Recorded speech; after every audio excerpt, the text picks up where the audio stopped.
Ok, vamos a seguir entonces con nuestra sesión de hoy. Ahora tenemos una interesante sección de nuestro programa donde vamos a hablar acerca de experiencias de éxito. Siempre es bueno hablar de experiencias de éxito.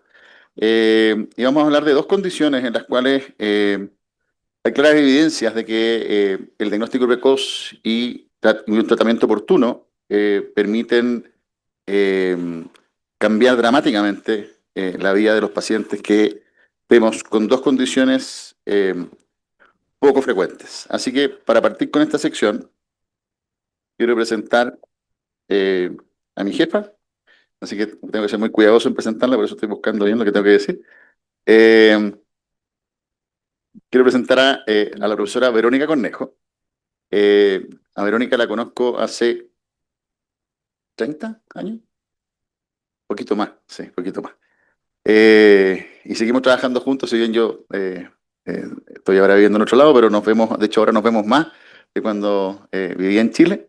Ella es profesora, nutricionista, titular de una maestría en nutrición humana de la Universidad de Chile, se especializó en enfermedades metabólicas acá en Estados Unidos, en Los Ángeles.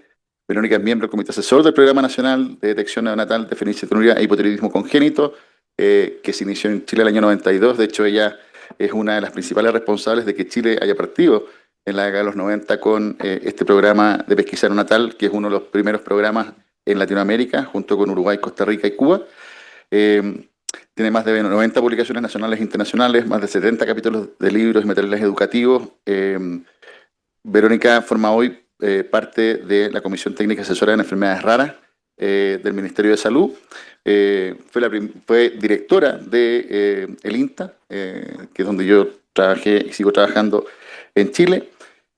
Eh, y ha sido capaz de educar a muchas generaciones, no solamente de nutricionistas, sino que también de médicos eh, interesados en el tema de errores innatos del metabolismo. Conocida ampliamente, no solamente en Chile, sino que en todo el continente.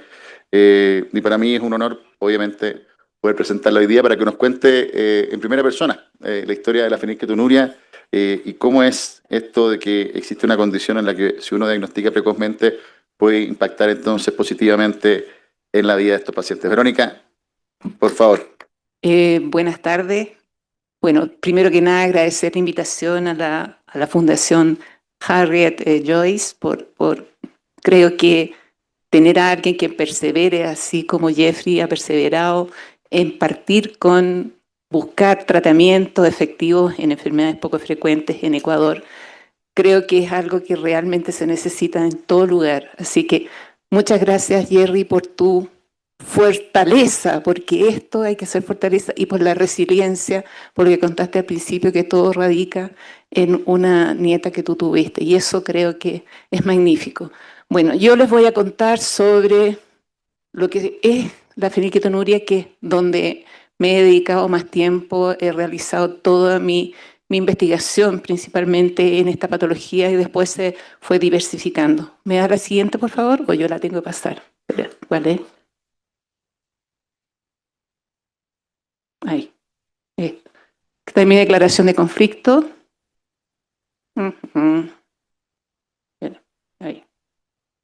Bueno, lo primero es siempre poner el contexto, y yo creo que ya lo vieron con las charlas anteriores, pero yo me voy a dedicar un poquito más a lo que significa el contexto mundial. Cada año nacen 134 millones de niños en todo el mundo, y de estos solamente 45 millones se les realiza una detección para alguna de las patologías poco frecuentes. Eso significa que 147 países realizan pesquisa neonatal. Pero lo más impactante de esto es que solamente el 28% de ese total de niños que nacen cada año tienen este beneficio. O sea, realmente es muy bajo si lo miramos desde el punto de vista mundial. Y eso implica que son 30.000 niños que cada año son diagnosticados, si nosotros consideramos una incidencia de uno por aproximadamente 1.500, que es lo que nos da la pesquisa neonatal ampliada en relación a la frecuencia de patologías tratables. Entonces estamos hablando de enfermedades poco frecuentes, pero que sí las miramos en el contexto general, tienen una incidencia y una importancia a nivel de salud pública.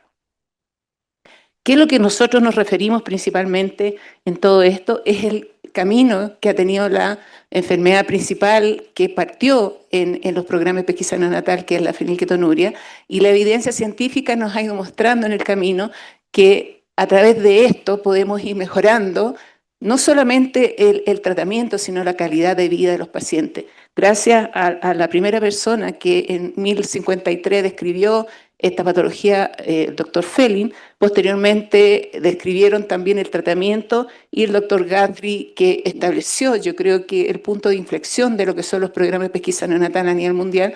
¿Por qué? Porque él sacó una técnica que permitía medir los niveles de fenilalanina para hacer diagnóstico de fenilketonuria, pero principalmente es cómo se recolectaba esta muestra de sangre, que era en una tarjeta papel filtro. Yo creo que eso revolucionó todo lo que era los programas de pesquisa neonatal y realmente se hicieron efectivos en ese entonces.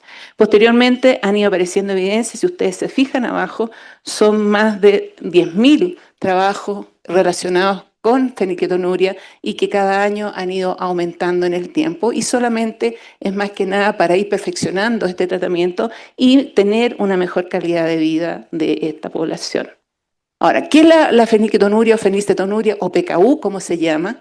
Es una patología hereditaria, es autosómica recesiva, se hereda cuando ambos padres tienen este gen que se transmite y lo que provoca es una deficiencia específica de esta proteína que se llama fenilalanina hidroxilasa. Y este bloqueo metabólico ocasiona un aumento, por un lado, de los niveles de fenilalanina, que es un aminoácido esencial, pero solamente se consigue a través del consumo vía oral. Y por el otro lado tenemos la deficiencia de tirosina, que eso también lleva a ciertas alteraciones clínicas. ¿Qué nos interesa a nosotros conocer? Que esta es una patología que si yo diagnostico a través de los niveles elevados de fenilalanina durante los primeros días de vida, yo puedo iniciar un tratamiento que va a revertir todas las alteraciones neurológicas que causa esta patología.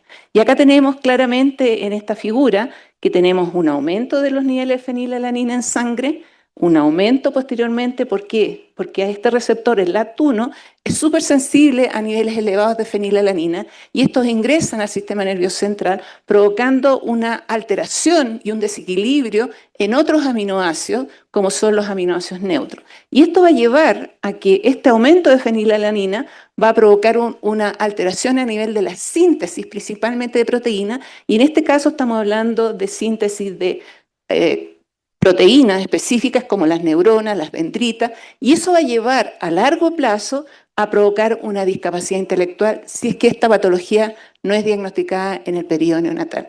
Y eso es lo que es realmente lo que destacó en este momento. O sea, ya llevamos más de 60 años diagnosticando esta patología. Este es el doctor Robert Guthrie, es un médico norteamericano quien hizo esta búsqueda de esta patología y llegó a ser posible hacer el diagnóstico en el periodo neonatal. Y al igual que Jeffrey, él también tuvo un sobrino con fenilketonuria que lo motivó a hacer esta búsqueda de un tratamiento y una pesquisa en el periodo neonatal. Ahora, ¿qué es importante? ¿Qué podemos limpiar de todo esto? Es que esta patología tiene tratamiento. Y esto el doctor Vicker fue el que propuso antes de que apareciera el diagnóstico neonatal. Él propuso que restringiendo la ingesta de este sustrato que era tóxico para el sistema nervioso central, se podía revertir el cuadro clínico que causaba. Y así como desde ese entonces en adelante comenzó a usarse este tratamiento que consiste en una dieta restringida en fenilalanina. Ahora, ¿dónde está la fenilalanina? Principalmente en alimentos de origen animal. Son los que contienen grandes cantidades de proteína, por lo tanto tienen grandes cantidades de fenilalanina y eso lleva a que se acumule en el sistema nervioso central que si no es tratado, provoca estos efectos adversos que ya mencionábamos anteriormente. Entonces el tratamiento va a ser una dieta restringida en fenilalanina, vamos a sacar de la alimentación todos aquellos que contengan grandes cantidades de fenilalanina, vamos a dar alimentos que son con mediano contenido de fenilalanina y algunos que tienen bajo contenido como son toda la fruta y los vegetales. Y ustedes igualmente se van a preguntar, ¿pero qué es lo que van a comer, verdad? Bueno, para eso, ahí aquí entra a jugar un rol importante la industria. Se crearon en fórmulas específicas, que son mezclas de aminoácidos, en el cual no se coloca a esta mezcla de aminoácidos fenilalanina y se coloca, en el caso de la tirosina, que estaría deficiente en esta patología, una cantidad mayor. Entonces tenemos una fórmula altamente proteica, de buena calidad. La única problema es que son de alto costo. Y ustedes ya han visto, como se mencionó anteriormente, en otra patología como la cirrosis glutárica o la acidemia propiónica, que requieren de estas fórmulas que son de alto costo. Pero es ahí donde entra a jugar un rol preponderante el sistema público de salud de cada país. Ahora, ¿qué es dentro de esto? ¿Qué es lo que nosotros tenemos que tener claro? Que tiene que haber un protocolo de seguimiento. Nosotros hemos publicado nuestro protocolo de seguimiento, ya llevamos más de 34 años de diagnóstico neonatal de esta patología. Tenemos una gran experiencia en seguimiento a largo plazo y este protocolo fue publicado en el 2017 y establece cada una de las variables que tenemos que hacer el seguimiento en el tiempo, ya desde la etapa del diagnóstico hasta la etapa de adultez. Y por supuesto, importante dentro de los pilares del seguimiento son los niveles de fenilalanina. Si yo no mido niveles de fenilalanina y estoy haciendo un tratamiento, imposible saber cuál es el valor que yo realmente estoy evitando que ocurra este problema neurológico. Y se sabe, a través de la evidencia científica, que niveles bajos 6 miligramos por decilitro en sangre evita este daño neurológico. Entonces, en eso consiste el control metabólico. Entonces, frente a un programa de seguimiento de esta envergadura, tiene que estar adosado un laboratorio especializado que mida los metabolitos que nosotros estamos tratando de controlar. Y en este caso, es la fenilalanina. Entonces, yo tengo que estar midiendo. ¿Por qué? Porque cuando hago el diagnóstico, y siempre lo hago más o menos a los 18 días de vida, es el promedio de diagnóstico en los PKU de Chile, tenemos que hacer mediciones por lo menos una vez a la semana.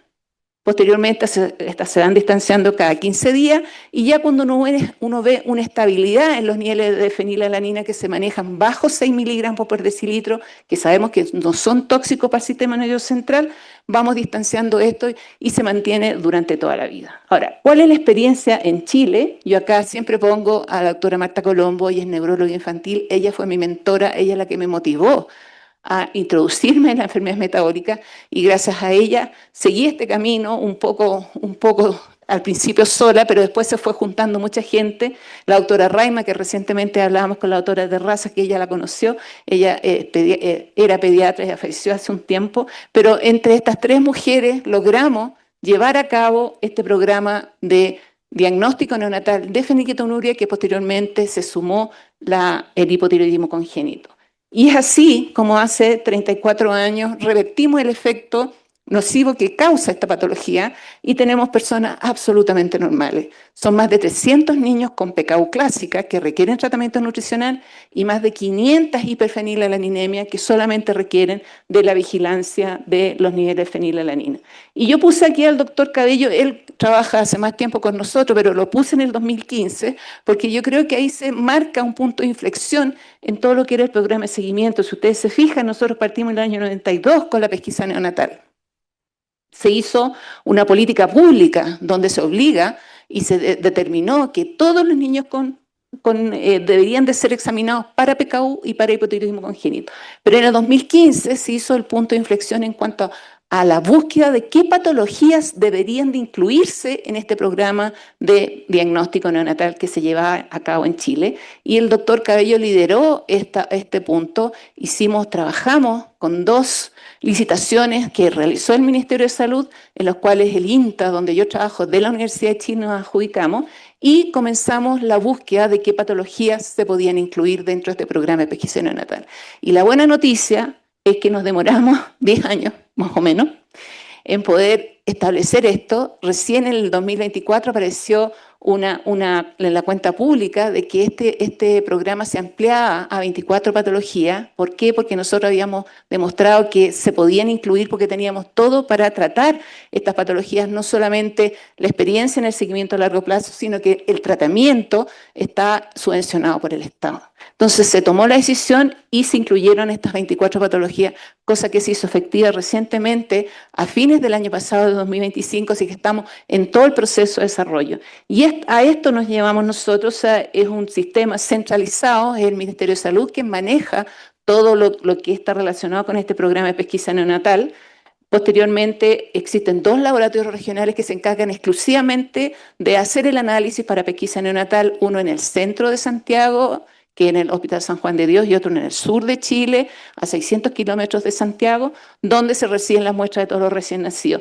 Y es en la atención primaria, que es externo, es donde llegan los niños a control del niño sano, es donde se hace la búsqueda de los casos dudosos, que posteriormente son confirmados. Para nosotros, como INTA, Universidad de Chile, nos toca hacer la confirmación diagnóstica de las hiperfenilalaniniemias y de la PKU, y si nosotros llegamos a la confirmación diagnóstica, entran a este programa de seguimiento que ya tiene más de 34 años de ejecución en el INTA y que ya tenemos una experiencia gigantesca, y eso se demuestra a través de toda la evidencia científica que hemos publicado.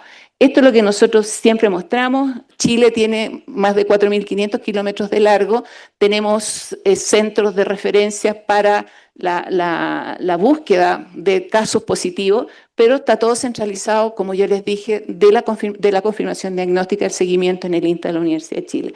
Yo acá puse cuál era la frecuencia en relación a los casos positivos de PKU, y aparece la región metropolitana, que es Santiago, con un 44.7%, pero eso no es que se dé mayoritariamente ahí, sino que el 40% de la población de Chile, que somos 20 millones de habitantes, viven en región metropolitana, en Santiago. Yo creo que nos pasa en todos los países en Latinoamérica que la mayoría de la población vive en la capital. Tenemos 282 casos diagnosticados con PKU que están en tratamiento, con una edad de diagnóstico de 17 días de vida, o sea, realmente óptimo en cualquier lugar del mundo. Eso es así, y estoy hablando de países desarrollados. Y los niveles de fenilalanina al momento del diagnóstico en promedio fueron en 18 miligramos por decilitro, pero eso es porque estamos frente a un diagnóstico muy precoz y la enfermedad no se ha expresado en su totalidad. Todos los niños entran a esta terapia de dieta restringida en fenilalanina y al acceso de esta fórmula que es subvencionada por el Estado a todos los niños de forma universal y sin mirar el nivel socioeconómico, que es cosa muy importante.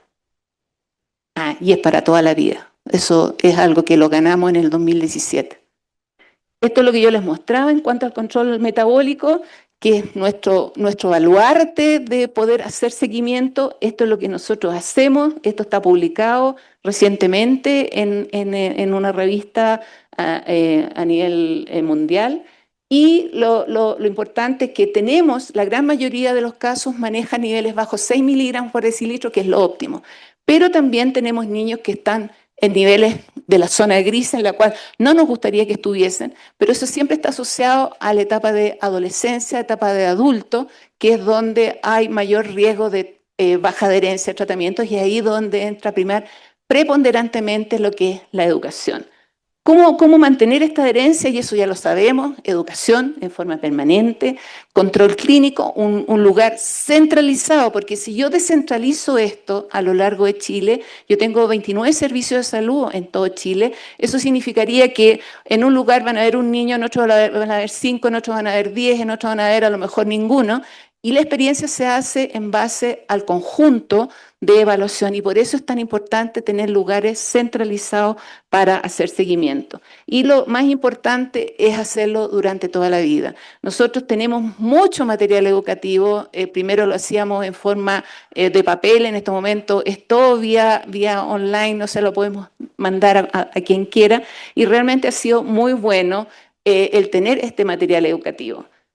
Dentro de las publicaciones que voy a mencionar, tomé algunas solamente, pero yo creo que esta es muy importante porque esto se evaluó en cuanto a los niveles de fenilalanina desde el primer año de vida hasta el seguimiento a largo plazo, y se dividieron tres grupos en los cuales los menores de 1 año mantuvieron niveles de fenilalanina bajo 4, otros tuvieron niveles de fenilalanina de 6 y otros tuvieron niveles de fenilalanina cercanos a 8. Eso fue el primer año de vida. ¿Qué es lo que se encontró a través de este seguimiento posteriormente en etapa preescolar y escolar? Que había diferencia significativa entre el grupo control, o sea, el grupo que manejó niveles de fenilalanina bajo 4, el primer año de vida, en cuanto a su desarrollo psicomotor y desarrollo intelectual total. Y eso es importante tener en consideración, ya que radica en que nosotros tenemos que ser muy acuiciosos los 2 primeros años en cuanto al control de nivel de fenilalanina. Y esto se hace mucho más evidente en cuanto a la evolución en el tiempo, es que si yo evalúo ya en etapa escolar, esta diferencia ya se hace mucho más marcada desde después de los 8 años de edad. Entonces, todos tienen un desarrollo intelectual normal, pero tenemos esta variante de algunos puntos más, algunos puntos menos, pero que nos permite a nosotros tener claro de que es importante hacer el control los primeros años de vida y posteriormente durante el tiempo. Y esto es otra publicación que sacamos en la cual sí demostramos que los niveles de fenilalanina en el periodo de control y que se manejan bajo, se asocian a un mejor coeficiente intelectual. Entonces, si yo tengo niños que en el tiempo manejan niveles más altos, el riesgo es que este coeficiente intelectual no esté dentro de los rangos de normalidad.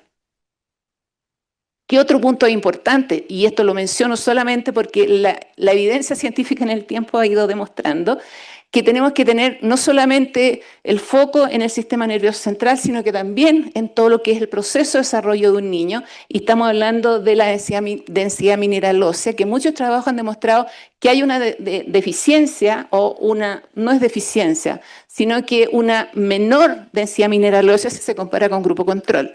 Y esto en alguna medida está observado en diferentes grupos a través de este metaanálisis o una revisión sistemática en la cual se observa, pero una disminución que está dentro del rango de normalidad. O sea, no hay una osteopenia, sino que están dentro, pero un poco más bajo que lo normal. ¿Qué es lo que nosotros encontramos en nuestra población? Esta es otra publicación que sacamos en 2023. Esto fue evaluado, la densidad mineral ósea en adultos, y pudimos demostrar que era comparable, el grupo PKU1, que es el naranja, era comparable al grupo control, pero cuando teníamos un PKU2 que no estaba en tratamiento, que no estaba recibiendo fórmula, sí había una disminución de la densidad mineral ósea. Entonces, en esto radica que el tratamiento debe durar para toda la vida.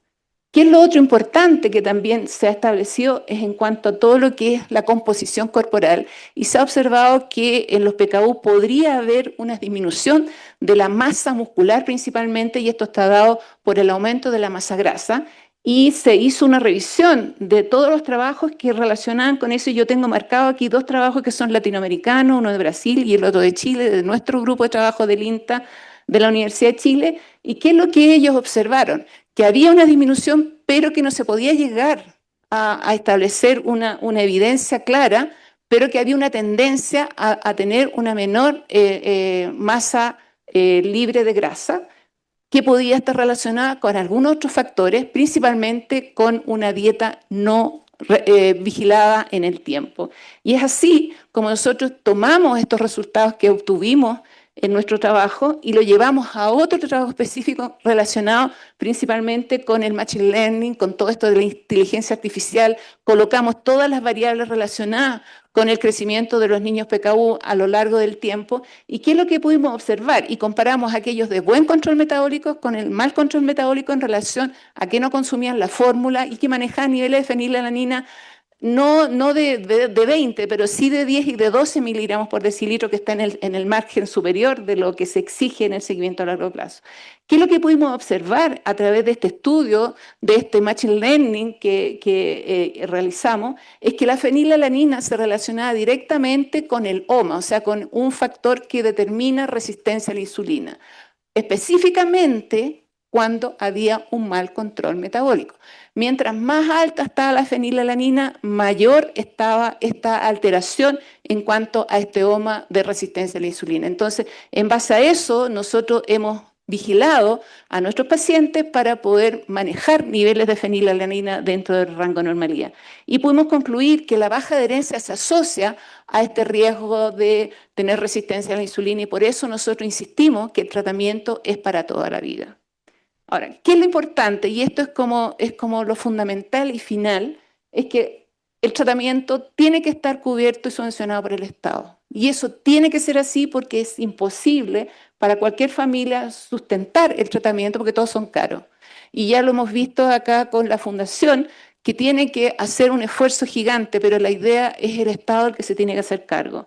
Que la evidencia científica es importante y si es local, más importante todavía. ¿Por qué? Porque vamos a tener resultados propios de nuestra población y la educación constante. Y esto no es solamente educación a los profesionales relacionados con las enfermedades poco frecuentes, sino que a la familia, a las personas que van a estar relacionadas con el desarrollo del niño, como la escuela, como los amigos, como parientes cercanos. A todos tenemos que dedicarle esta educación. ¿Por qué? Porque estamos manteniendo este seguimiento durante toda la vida. Y a esto yo me siento feliz y orgullosa de lo que hemos logrado en Chile en este tiempo, 34 años. Yo recibí niños pequeñitos que ya son adultos, ya tienen más de 30, o tienen 34 años, y han ido evolucionando en el tiempo, se han ido insertando en esta población absolutamente normal. Yo tengo permiso para presentar su foto y contar su historia porque ella está feliz de haber ingresado al programa de seguimiento del INTA. Ella es profesora, hizo un magíster, ella está a cargo de un curso en un colegio subvencionado en Chile y el año antes pasado, porque ya su hija ya cumplió un año, ella tuvo su primera guagua, hizo todo el control durante el embarazo, del control del nivel de fenilalanina, que sabemos que es teratógeno sobre el feto, lo hizo y ella llevó a su hija a los 3 días de vida para que le tomáramos la muestra en el INTA, porque ella quería que fuese en el INTA. Y se tomó en el INTA y por supuesto este resultado fue absolutamente normal y ya Aurora tiene más de un año como yo les contaba. Y eso es lo que yo les quería contar y espero transmitir esto que hemos logrado durante más de 34 años y esperemos que con estas 24 patologías que hemos incluido sea exactamente igual. Muchas gracias. Bueno, es posible no sentirse orgulloso de escuchar esta historia, porque además la feniquetonuria, por eso conversábamos, que es un ícono dentro de las enfermedades poco frecuentes y cómo entonces un diagnóstico precoz y cómo un tratamiento adecuado permiten lograr este tipo de resultados que nos mostró Verónica.